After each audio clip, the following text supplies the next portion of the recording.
ఇప్పుడే జీ5 app download చేయండి. చూడండి మీ ఫేవరెట్ టీవీ షోస్ ఎప్పుడైనా ఎక్కడైనా. విశాలాక్షి, ఊరుకోమ్మా. నువ్విలా మాట్లాడితే నిన్నింకా చులకం చేసి మాట్లాడతారు. అవునమ్మా, నువ్వు ఏ ఉద్దేశంతో ఇలాంటి వేషధారణతో ఇంట్లోకొచ్చావో గానీ అర్థం చేసుకున్నాం మేము. నిన్ను ప్రశ్నించలేదు.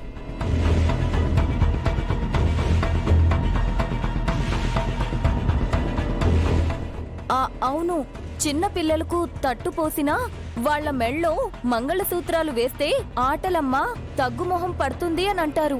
అలా వేసుకున్నావేమో అని అనుకున్నాను. సోదరముఖం చంద్రబింబంలా వెలుగుతుంటే అలాగంటే వెంటమ్మా.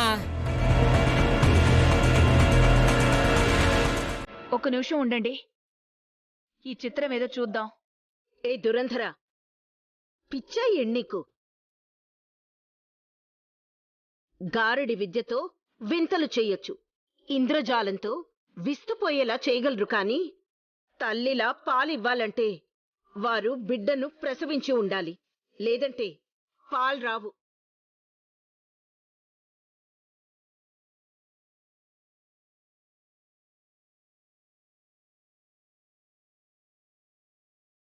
మా అమ్మ పాలిస్తానన్నప్పుడు మీకెందుకు సందేహం?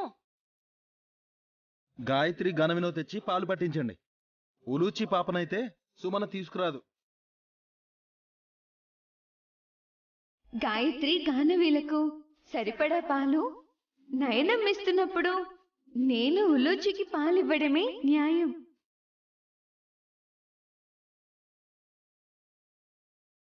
లేదంటే తనైనా తన పాలు పట్టాలి. నేనివ్వను. ఎండిపోతే గ్లామర్ ఊడిపోతుందని తన భయం. అందమా ఎక్కడుంది?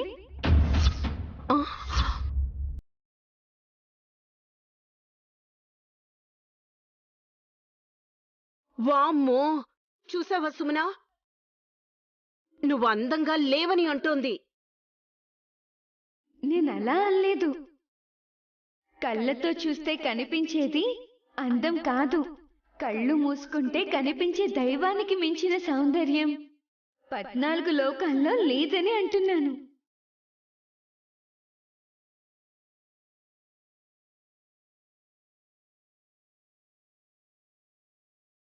కళ్ళు మూసుకుంటే కటిక చీకటిగా ఉంటుంది. సుమన, కళ్ళుండి చూడలేని నీలాంటి గుడ్డి వాళ్ళకి అలానే ఉంటుంది. నైని, నువ్వింకా ఏమన్నా గొడవ చేస్తుంది సుమన. గొడవవ్వాలని మా అక్క చూడట్లేదు ఇవాళ. ఈ విశాలాక్షి చూస్తోంది.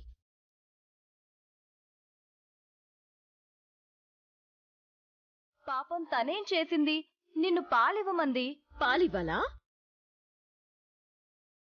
నా బిడ్డకి నా పాలు నేను పట్టడం కాదు, నాకన్నా నువ్వు అందగత్తవని ఫీలవుతున్నందుకు నీ మొహం మీదకే పాలేస్తున్నాను. తీసుకో.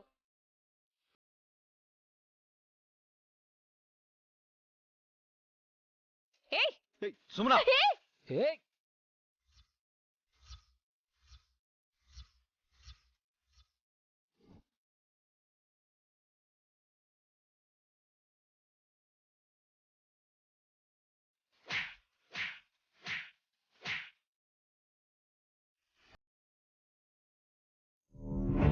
నన్నెందుకు కొడతావక్క?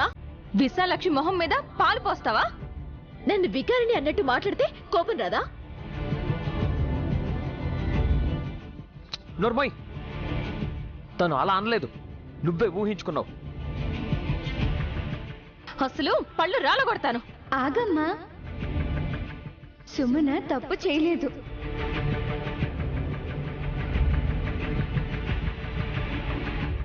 అవునమ్మా, కోపంతో తను నా మీదకు పాలు విసిరినా నాకు అభిషేకం చేసిందని అనుకుంటున్నాను.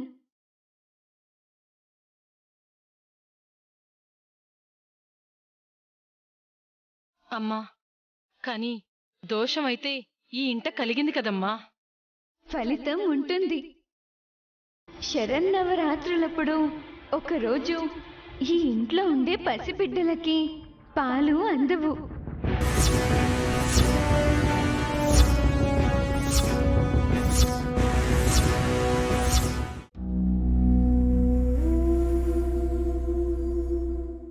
బాబుగారు మిమ్మల్ని పాలు తీసుకురమ్మని ఎవరు చెప్పారు? ఈ పూట భోజనం చేయకూడదని నీకెవరు చెప్పారు? తినబుద్ధి కాలేదు. ఉండబుద్ధి కాలేదు. నైని, పండగ కాదు, సందర్భం లేదు, ఆకలి లేదని అబద్ధం చెప్పి నువ్వు ఖాళీ కడుపుతో ఉంటే పిల్లల ఆకలి ఎలా తీరుస్తావు చెప్పు? వాళ్ళ గురించి ఆలోచిస్తున్నాను బాబుగారు. శరన్నవరాత్రులప్పుడు ఒకరోజు తల్లిపాలు తాగకుండా ఎలా ఉండగలుగుతారా అని. నైని, ఏడాది పిల్లలు ఏదో ఒకటి తింటారు, నువ్వు వరి అవ్వకు.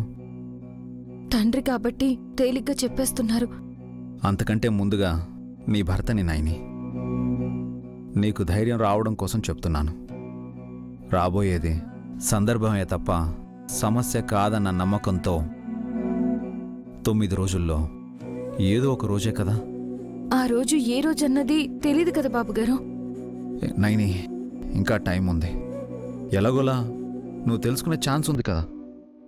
ఒకరు కాదు, ఇద్దరు కాదు, పుండరీనాదాన్ని ఉలూచిని కలుపుకుని మొత్తంగా 4 పిల్లలు. ఆకలితో అలమటిస్తుంటే చూడగలనా అని బాధగా ఉంది బాబుగారు.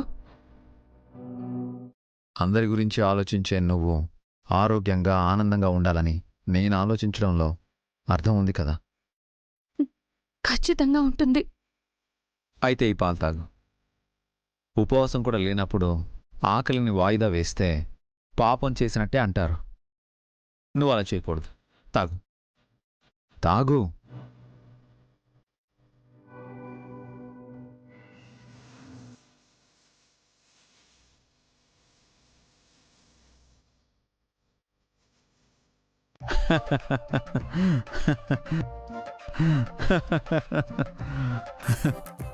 ఎందుకు నవ్వుతున్నారు బాబుగారు? పిల్లలు పుట్టక ముందు ఇలా అయి ఉంటే గమ్మత్తుగా ఉండేది కదా. ఎలా అయ్యుంటే బాబుగారు? 1 సెకండ్.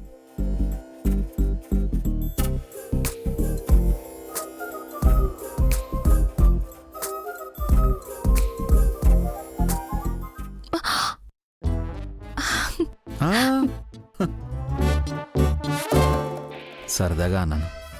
చాన్నాళ్ళైంది నువ్వు సిగ్గుపడ్డం చూసి. మీకు నిద్ర పట్టక నన్ను ఆట పట్టిస్తున్నారు కదూ. అలా ఏం కాదు నాయని.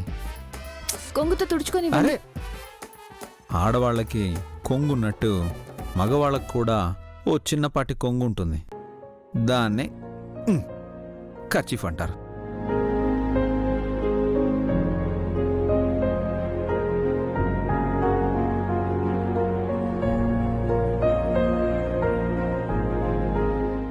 జీ5 యాప్ డౌన్లోడ్ చేసి అన్ని ఎపిసోడ్స్ పూర్తి ఉచితంగా చూడండి.